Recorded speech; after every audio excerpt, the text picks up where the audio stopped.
ரொம்ப நாள் ஆச்சு ரொட்டீன் பிளாக் போட்டு. இன்றைக்கி ஒரு ரொட்டீன் பிளாக் பார்க்கலாம்.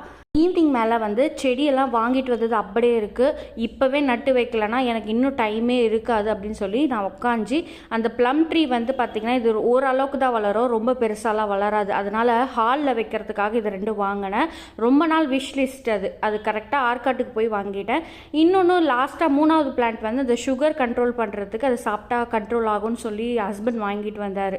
ஸோ அதெல்லாம் வந்து எல்லாம் எடுத்து வச்சுட்ட பிறகு அடுத்த நாள் இன்றைக்கி காலையில் வெள்ளிக்கிழமை என்னோட ஆஸ் யூஷுவல் ரொட்டீன் பிளாக் தான் பார்க்குறோம். ஸோ இதெல்லாம் பார்த்தே ரொம்ப நாள் ஆன மாதிரி இருக்கும் உங்களுக்கு.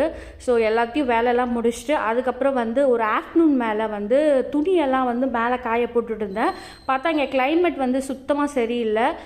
மழையும் வர மாட்டேங்குது, வெயிலும் அடிக்க மாட்டேங்குது. ரெண்டு கட்டமாக வந்து பார்த்திங்கன்னா மேகமூட்டமாக இருக்கிறதுனால வீட்டுக்குள்ளேயே காய வச்சுட்டு அதுக்கப்புறம் வந்து இந்த கிளைமேட்டுக்கு ஏற்ற மாதிரி வந்து பெப்பர் ரசமும் காரசாரமான ஃபிஷ் ஃப்ரை மசாலா போட்ட சேனக்கிழங்கு ஃப்ரை தான் பண்ணியிருக்கேன். ஸோ இந்த வீடியோ பிடிச்சதை மறக்காமல் லைக் பண்ணுங்கள்.